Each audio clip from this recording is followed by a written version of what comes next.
Watt powerhouse and the voice of the community. Calling all entrepreneurs.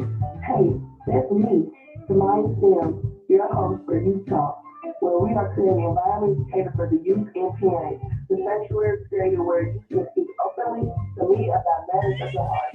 Youth Talk is a part of the Vacant House brand and a proud underwriter of WMPR 90.1.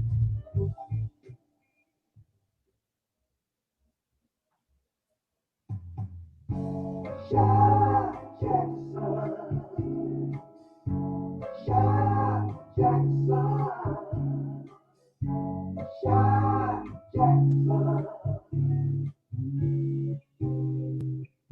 keeping it real. Robinson Asphalt Work is kicking asphalt and paving with a purpose. With our unbeatable prices and gratifying work in silk coating, parking lot striping services, lot paving, repair and maintenance, including your home driveways and many of your major highways. Here at Robinson Asphalt Work, our quality of work speaks for itself. You don't believe me? Ask the owner, Mr. Eric Robinson, at 601-672-0762 or 601-209-32784 estimate. Robinson Asphalt Work is a proud underwriter of WPR 90.1. Hello, Jackson, Mississippi, and the surrounding areas. This is the hottest talk show host in the Babvein House, LLC, Miss Shy Jackson. Join me every Saturday morning on Record Radio Station of the Year, WMPR 90.1, from 9 a.m. to 10 o'clock a.m. for conversations, topics, and guests that will change your life, habits, and the way that you think. Now that you have a brand new reason for waking up and getting that cup of joe, because guess what? I'm the sugar. So set your clock to 9 a.m. on the big station 90.1. David House is the bottom of the right, WMPR 90.1. Good morning, and welcome to the Baby House Show, the talk show, Utah with Tamaya Sims and me, your girl, Shy Jackson. Today is called Storylines. Today we have author Latoya Jackson's up-and-coming author from Jackson, Mississippi. She is the middle child in a family of 5. She began writing at a very young age, starting with short poems and stories to families and friends on their birthdays and out before branching out to encouraging words like get well cards. She grew up from a quiet little girl to a young lady with lots of ideals to share. She's currently focused on pursuing her passion, discovering her life's purpose, and building her relationship with God. She believes her combination of life experiences, flaws, and trials and tribulations will help encourage and inspire others through her related content. You can find her at her blog, butterfly.wordpress.com.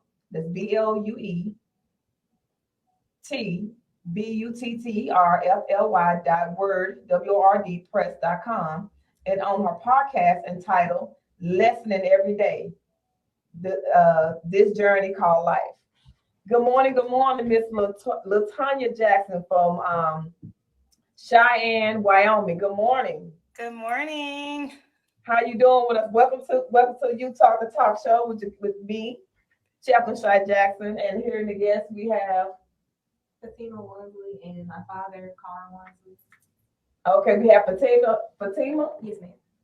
Wansley. Yes, ma'am. Wansley. I'm not pronouncing wrong. And we already know the captain in the cut, Mr. Charles Wansley.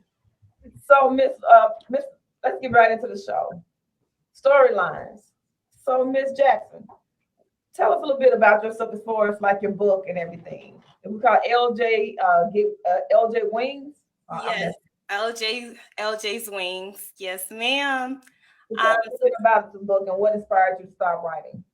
Okay, so it's a book of poetry, some poems about just the different journey in my life. The purpose of the book was to kind of open up and allow others to be relatable and know that there is someone that can relate to them, and to be able to help speak for those that may not have the words to really express different things in their life.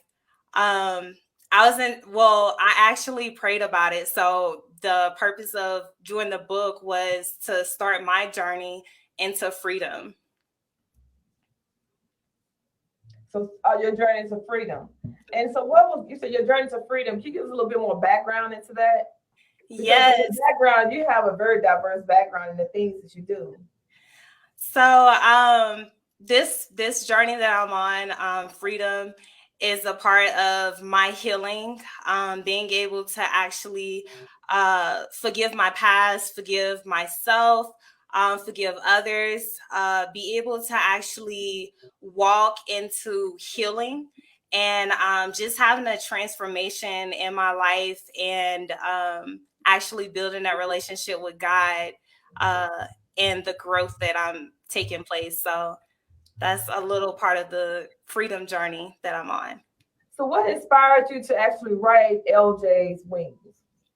So I felt like that it was time for me to actually open up. I've held a lot of in as a young girl, and I just knew that it was time. So I started writing when I was probably, I would say 10 years old. My mom brought my first little diary. And so instead of me actually verbally speaking and expressing myself to others, because I didn't want to be misunderstood, I would write all of my feelings down, write different things that transpired in my life. So that's kind of where LJ's Wings actually blossomed from. And I just felt like it was time for me to open up, because there are so many people that I believe need help. And it's a lot of people that just want to be heard. So I felt like it was just that time. And what's one of the things that your book, it caters around the youth also? Is that one of the reasons that actually inspired you to write the book? Because in our conversation over the course of this week, you mentioned about from age group 8 years of age, also adolescents, because one of the things that we definitely focus on here at the Babvein brand is about, and passing the torch, about giving it to the youth. Yes. So I felt like younger people are going through a lot, the generation, and a lot of things that are happening with the youth right now is they don't feel they're heard, or they don't know how to express themselves. So I wanted to be able to uh, open up so that they can have relatable material with them, and so that they can be able to actually feel that they're being heard, and there is someone, as myself, I'm a living testimony that they can get through whatever they're going through, and that there's somebody that's just been where they've been.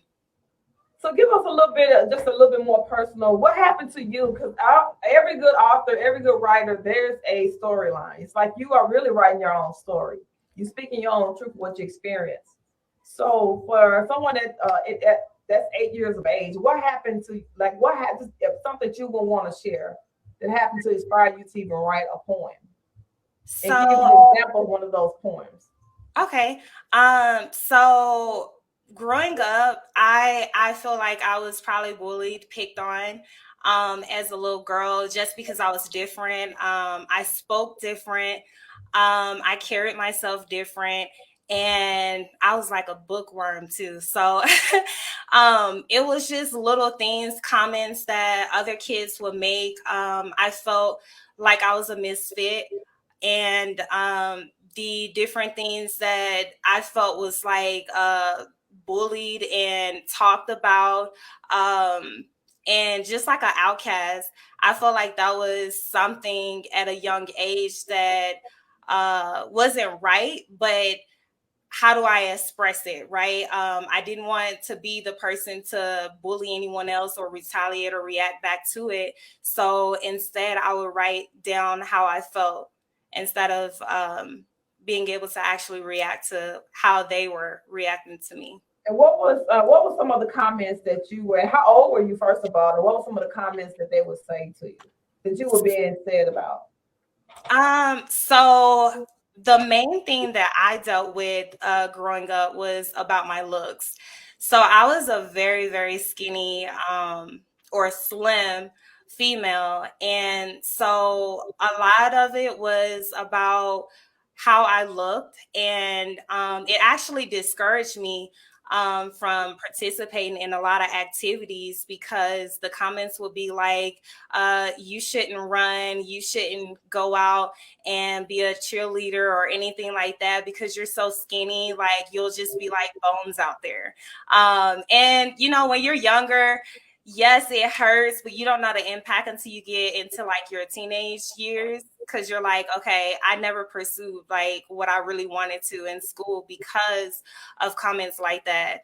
I also grew up in Tupelo, Mississippi, for a couple of years and was moved back to Jackson, Mississippi. And so I would talk a little proper, and I would be, you know, talked about because I talked different than everyone else.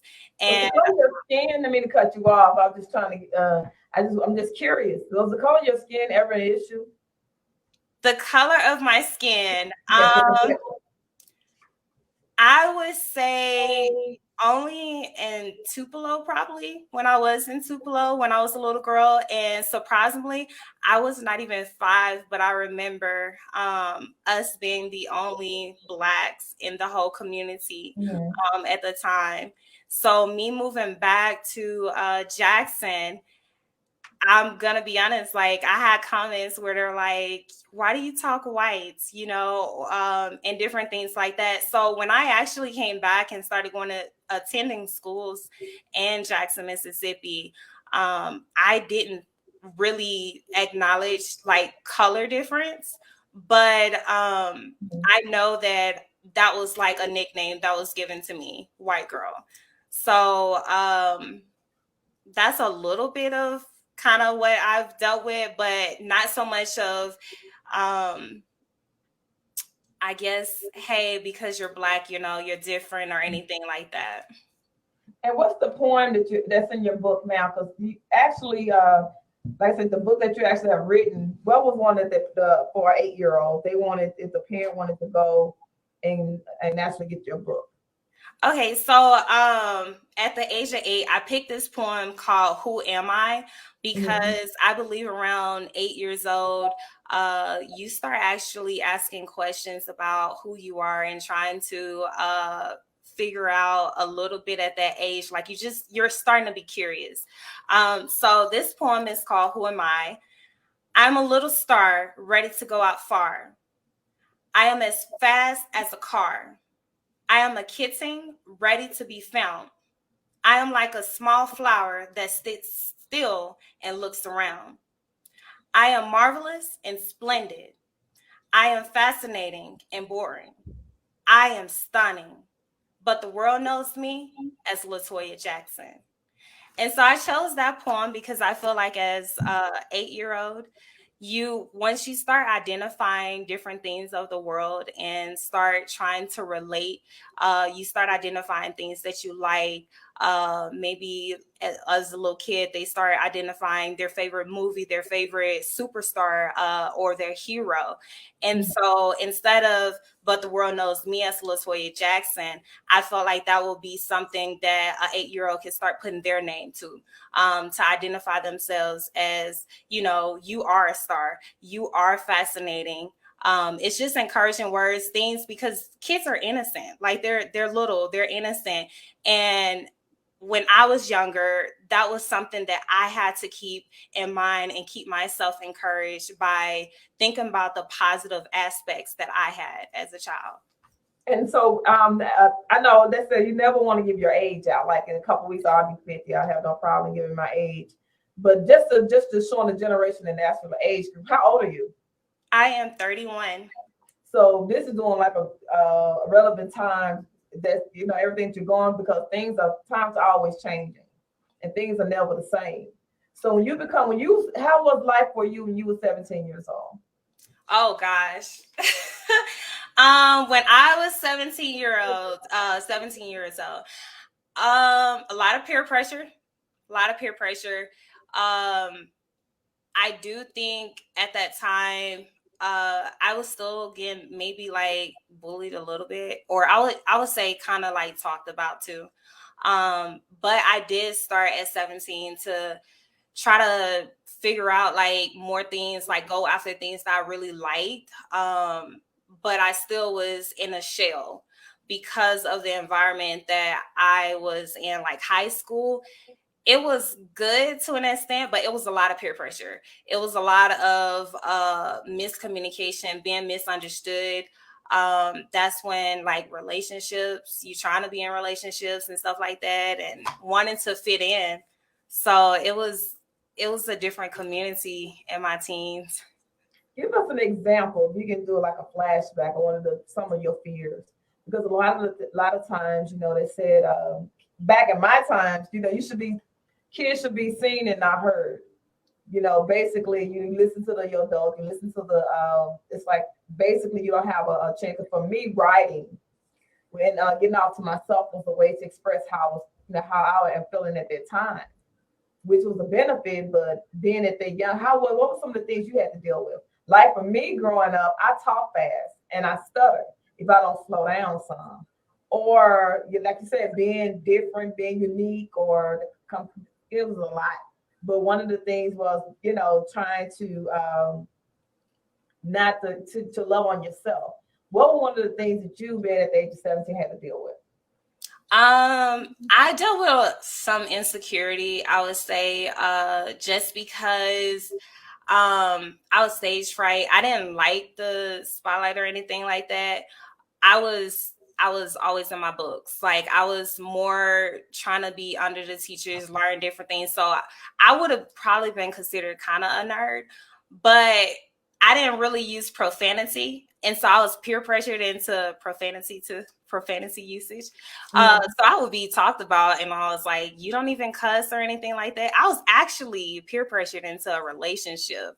I did not want to date. So it was different things of that sort that I actually dealt with. And because I didn't do anything as far as like athletic, I wanted to. I actually was in like ROTC, different things like that. But I actually wanted to do like drill team or, but again, I was still kind of on that slim side. So I was still dealing with that from a young age throughout my high school years. Like I would have guys be like, oh, well, if had a little more of some of this or that, A little bit more weight on you. Yes. For you, a little bit more weight. Yeah. Okay. And so like I wanted to run track. Like running was my thing. That was, instead of writing, like if I couldn't write at the time, like running was my thing. And I actually had the coach to try to recruit me. But I mean, I had so many comments that was like, spotlight. Keep bringing up spotlight. Yeah, I was trying to avoid. I know people want to know what do you mean about the spotlight? What is the spotlight? Because I know they don't know what I do. So what you mean by spotlight? If you want to share, I'm kind of putting you out there a little bit. Okay, no worries. So I was never the person that wanted to be. I didn't care. Like I didn't want to be seen. Like if I won an award or got acknowledged for something, I didn't really want to be that person. Like I wanted to stay in the shadows. I wanted to be unseen to an extent. Like a part of me wanted to be seen, but I knew that I was dealing with, different insecurities and everything like that growing up and trying to identify myself in my teenage. So I didn't really feel comfortable enough to be out there to be acknowledged. And so that spotlight, as far as like just the attention, I didn't want the attention. You come from a family, right? That musical background family. You have to put it out there. You come from a musical family, that if they want to know the spotlight, like your brother Montreal, a real known diverse singer, performer, stuff like that. So, is that kind of what you're talking about? The spotlight, just kind of staying in the backdrop of things? Yeah, I just didn't want any kind of attention on me. I was shy. Like I was shy. So I tried to stay away from any any kind of attention being out there. I didn't even know if I wanted to even put the book out there because of just that not wanting to be, heard or seen directly. You had also in your book, there's a poem for like teenage at the age of 17. Could you read us a snippet of that one? I do. Okay. So at this point, at around this age, I believe that they're trying to identify themselves in a transition of life. And so I wrote this poem called Seeing You in the Mirror. Soak it all in.